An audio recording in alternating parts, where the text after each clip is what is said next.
Gavin, we take 2 league points from an absolutely thrilling encounter at the Echo Arena. Would you have took 2 before we started? Absolutely, yeah. I think everybody knows RR's very, very difficult. We tried right at the end to get somebody in, and we couldn't. We exhausted every single sort of possibility. So yeah, give us 2 points beforehand, and I would have snapped your hand off for it. Heat 15 will go out on social media, but that was for Brest. It was probably one of the best races I've seen in a very, very long time. It was, and you know what, we've got to give credit. We've got to give credit to the track staff. I think that racing circuit today, compared to some that we've seen over the last few days, it was absolutely remarkable. They had the right amount of water in it. It was just a brilliant, just an absolute brilliant race circuit. So hats off to the track staff. To fill in as merry men, you know what I mean? They take some stick sometimes, and I think they deserve every bit of credit for how that turned out tonight. We have to mention Danny King was in an incredible amount of pain. It was a real Herculean effort, and they don't make him like him anymore. Nah, do you know what it is? Nearly any other rider would have been withdrawn from that meeting after that crash. He's already struggling with his hand. He'd had a really bumpy match at Ipswich last night, and Oxford was a bit patchy on Wednesday, so he could have really done without crashing in his first one, getting skittled, landing and banging his hand again. But you know what it is? Danny's the absolute, epitome of what, what. I wouldn't even say modern day speed riders, because he's like some old fashioned gladiator that sort of, he knew he was in pain, but he knew the team needed him, and hats off to the fella, honestly. Quite simply, we wouldn't have won without him. Oh, no chance. To be fair, when he was lying then, I went over to see him and I knew what it was going to be. I've known today, I brought him some ibuprofen sort of gel and stuff. We knew he was struggling before he even started, so to hit the floor in his first race was just all the disasters that I thought, and I was like, how do I cover RR and Danny IR?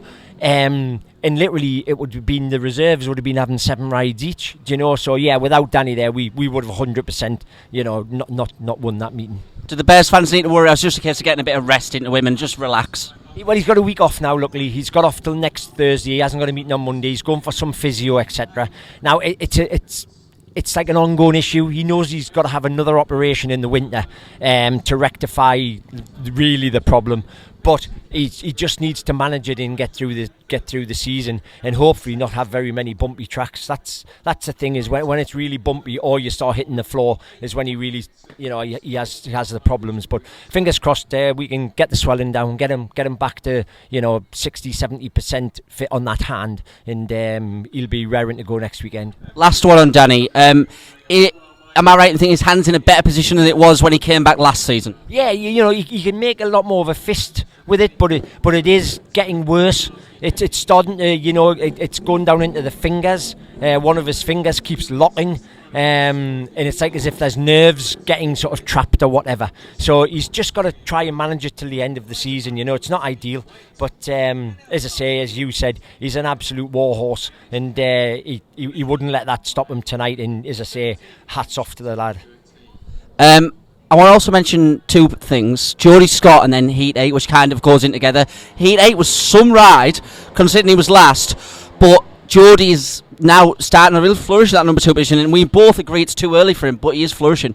I think Jody agrees it's too early for him. It's the way the stupid averages work, that you've got 20 matches behind you for your average to change, so it never changes much. But when you're getting your first average, it's 8 matches, and then you've got the average of that. I think I was talking to Jamie Swales, you should start with something like 10 2-point scores in front of your average, so then when one drops off, it doesn't sort of jump straight up. Like Jody will admit he's not a 4.5 rider at the minute in the championship, but because he's got that first average, it's sort of, he's been given that in a way. But give him his dues. He was fantastic tonight. I couldn't have done any more. And when the going got tough, like Mulford still finding his way, but he did it when he needed. He did Heat 2, and then he got a couple of points later on where he beat Hagen and the reserve, and he did what he had to do. So overall, it was a full team performance.